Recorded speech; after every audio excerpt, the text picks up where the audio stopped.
best sports show on YouTube. That's right, the Sports Hit List. I am your host, Carl Coulange, and today we have a very special guest joining us, Roman Perez. Thank you for having me. Thanks for being here, man. And again, thank you to all the fans for continuing to watch our show on YouTube. Subscribe to us on at YouTube, and also like us on Facebook, Instagram, Sports HL, all that social media stuff. But Roman asked to join us on the show today, and you wanted to tell your story. So, what is your story? Well, currently I'm a professional basketball player. I played overseas. I played here in many minor professional leagues. I've attempted as well the NBA D League. Mm-hmm. And yeah, I came on the show to basically share my story with you guys.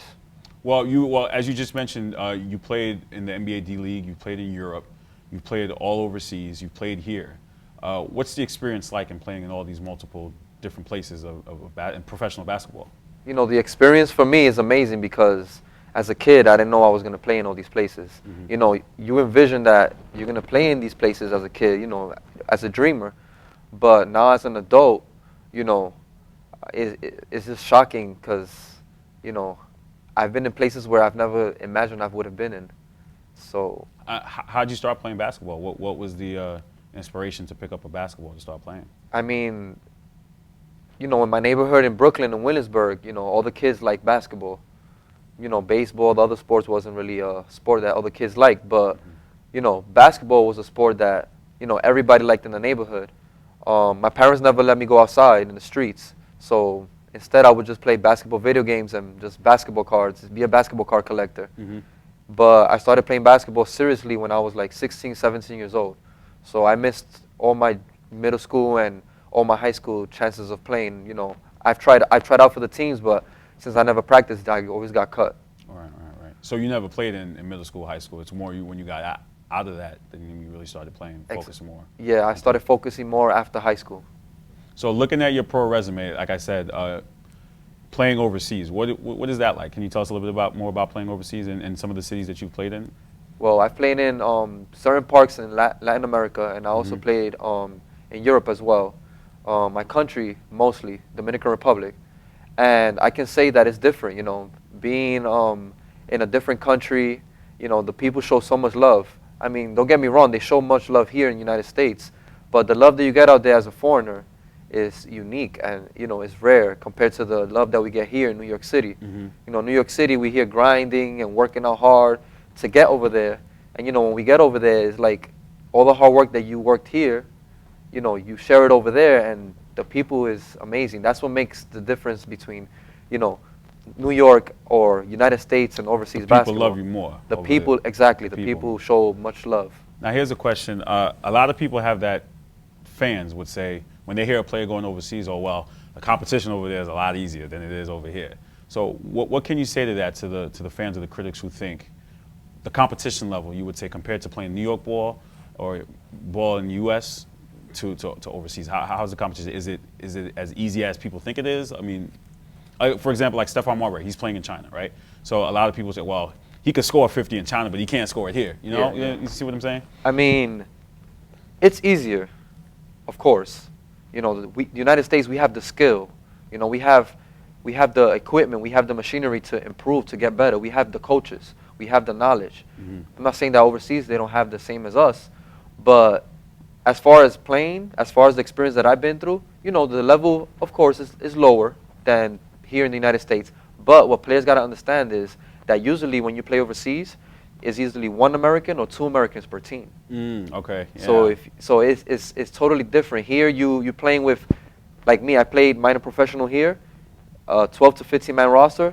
All of us are Americans. Right. You know? So, you know, the level is high, but overseas is you and another American. So it's if you do bad, then you're getting sent home, you know? I see what you're saying. And you mentioned too that you tried out for the NBA D League. What was your experience like?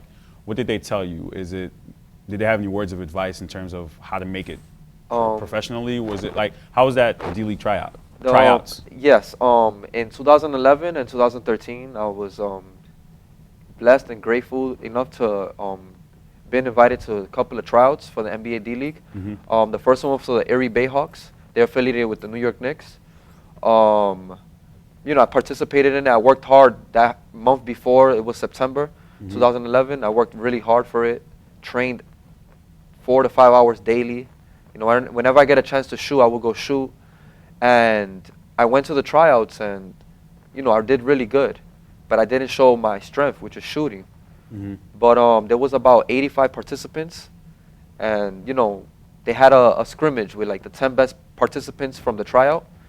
And honestly, I'm really critical with myself. Like, you know, I criticize myself as far as like, you know, if I mess up, and I admit that I mess up. You know, I felt like I didn't give my best performance out there, Mm-hmm. getting ready to go, and I was one of the 10 that they called. Wow, that's great. And it was overseas players, players that already played in the D League, and NCAA So you were on the standouts. D League team, so you made No, I made the final 10 for that tryout. for that tryout. Got it. Allen Houston was there. All the coaches the staff were there watching the game. Mm-hmm. That game I played really good.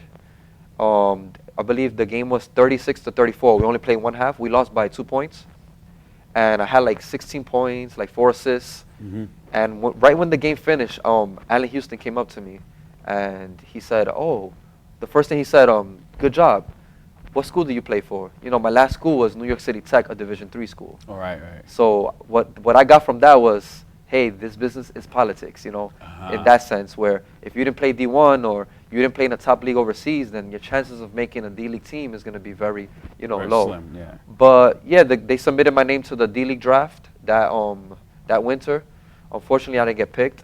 But Jay Larahanga, I believe his name is, he was the head coach at the time in 2011 for the Erie Bayhawks, Mm-hmm. had sent me a message saying that I was the best point guard in the camp. And there was a lot of good point guards that I heard and I knew of. And for me, it was an honor just for him to send me an email saying that, you know, I was a standout in that tryout. That must be a great feeling for you. Yeah, it was. It was. And as a point guard to that, now we see the NBA and professional, there's a lot of guards. How is that trying to make it as a point guard? Making it as a point guard is Yeah, hard. It's hard, especially well nowadays. I mean, if you look at the development of players back, it was big guys. Yeah. Now it's guards. Now So it's guards. you as a point guard, how is that? Like, is it? You know, when I first started playing basketball, you know, when you first start, you don't have skills. In my neighborhood, I was the tallest kid, so I didn't know that I was going to be a point guard. I thought I was a center. So, you know, throughout the years, every year I would add something to my game. But, you know, the game it's just a big evolution now. Yeah, it is. You It know, really is. and for me as a point guard, you know, I try to keep in shape every day, try to improve something every day. For me, I'm not big, I'm not strong, I don't got the biggest hops in the world, but I try to keep it simple. My jump shot speaks for itself, my range, Mhm. my field goal percentage is very high. In the last 2 to 3 years, you know, I've been respected everywhere I play because of my jump shot. Mhm. My pick and roll game, you know, I try to keep it more like a Steve Nash type of style. I'm a lover of the 3-2 zone because, again, you got quick guards. These guards are now flying off the gym, and Right. you know, it's hard to stop a guard like that, you know. Right, right. And you know, overseas as well, they play zone. So I try to bring that back to New York, but Of course. the majority of players that I play with, they're like, oh, let's play man, you know, pride. Man, no, you gotta think smart. But it's all about thinking smart. Yeah. You know? Now, seeing your post all over social media, and I was looking at some of your videos. Your dad passed away last year. Yeah. I'm definitely sorry to hear that. My Yeah, condolences. thanks. And just looking at that, he was an influence on your not only just your basketball career, but on life. Talk to us a little bit about your dad and what kind of person he was. Yeah, he was a great person. Not because he was my dad. I'm sorry. Yeah, no, I know. Yeah. You know, he whatever I did when I started playing basketball, he was the first like person. I mean, he's my dad, of course, but I remember the first when I said, "Dad, I want to take basketball serious." I was like 16, 17. But I think it was 16. He bought me some foam posits, $120. Never forget it. Silver foam posits, and you know, since that day until the day that he passed away, August 17, 2014. You know, he's always been a believer of me being successful in basketball. For him, it wasn't about making millions of dollars. For him, it wasn't about making the NBA. For him, it was about, hey, my son is doing something that others is not doing. My son is traveling the world. Mhm. My son is off the streets. My son finished college because of one basketball. Yeah. So, you know, that round basketball also brought love between me and my father. You know, wherever I would go and play here in New York City, he was there. You know, if it was a minor professional league, a summer league basketball game, he was there, and not only did he support me, if he would see somebody thirsty, he'll go run to the store and give a Gatorade or a bottle of water to that person. He was that type of person. And whenever I would go overseas, you know, he would call me like 20, 25 times. Like, I would be playing the game, and I would be seeing like 10, 15, 20 minutes phone calls from him. And it was like, he was always on top of me, with me and my brother. My brother does music.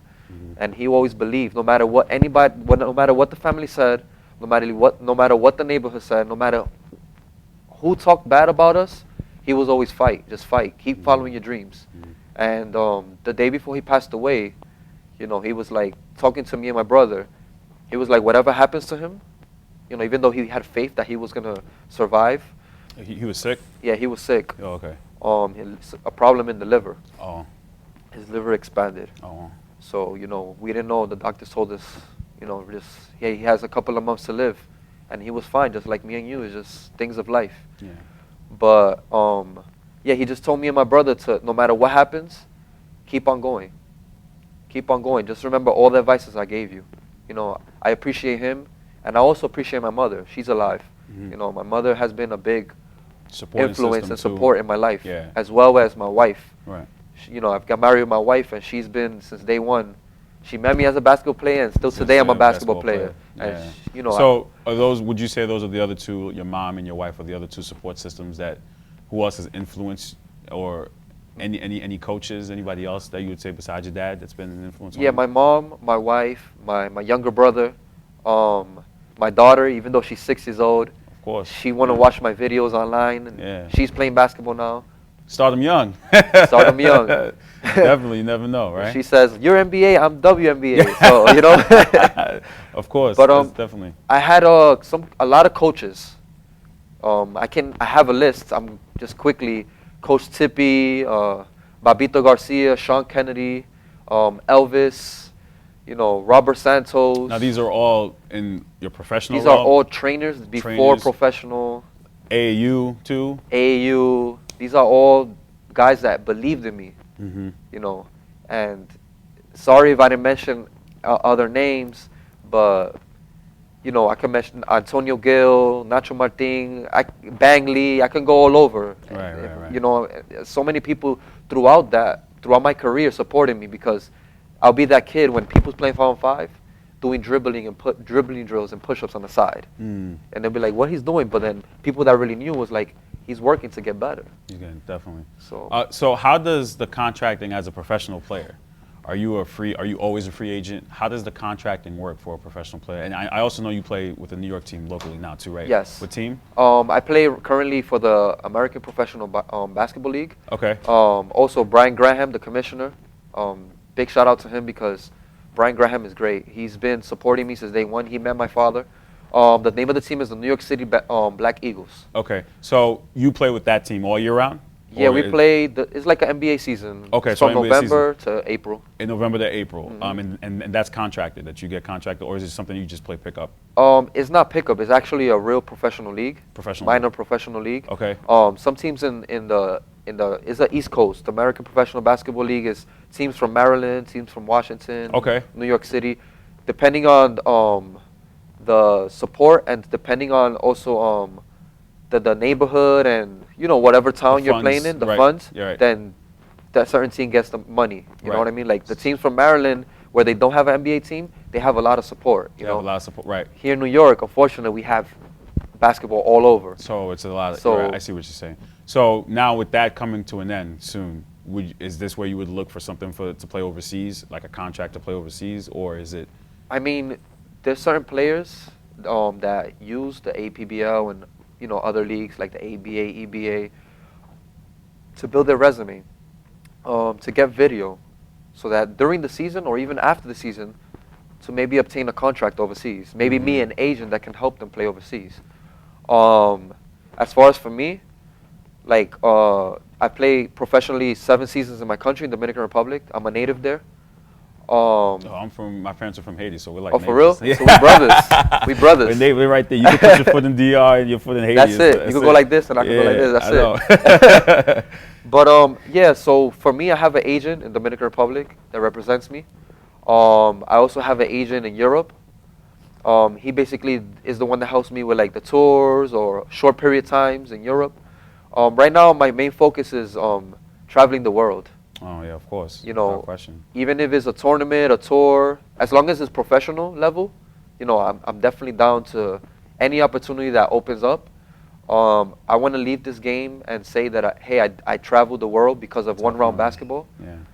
But yeah, basically, just to bring up from the question that you asked me earlier, players usually go through an agent first, and then the agent helps them play overseas. So usually they get like a 10%, 50%. Right. They gotta get their cut. Yeah. Yeah. Well, the market is very difficult right now to like get a job overseas. And you teach too. Like you teach during the year. What grades do you teach? Right now I teach 3rd, 4th, and 5th graders. That's great, man. At PS 119. That's great, man. So you teach, then run to basketball, and so I'm like all over the place. All over the place. Any final advice to anyone who's trying to become a basketball player? Any final words you'd like to share with us? Believe in yourself. If you believe in yourself, anything is possible. I hear that. You know, listen to your parents no matter what they say. You sure? I mean, you sure? I mean, you know, parents is the one that, you know. No, I know. I mean, if you're under the roof, you know, you gotta. gotta. Of course, without question, yeah. For the youth, you know, just follow to what your parents say. Follow your dreams. For me, and I hope for the world as well, believe in God. You know, I'm a believer in Jesus Christ. Me too. That's it. Amen. Amen. Amen. He's the one that could give us life. He does a lot of things and blessings, man. And we go through struggles in life. Of course. I've been through many struggles, but Jesus does that as a test so that the final outcome is that we see the light. I hear that. So, well, thank you for coming on the Sports Hit List. Hopefully you join us again, and we will definitely look forward to following up with your career. And if we can come down to watch you play and get some inside scoop, we'll definitely do that, man. It's not a problem. And thank you. And thank you for reaching out. Sounds good. Thank you guys for watching the Sports Hit List. Again, don't forget to watch us on YouTube, like us on Facebook, do all the social media stuff. We'll see you guys later. Take care.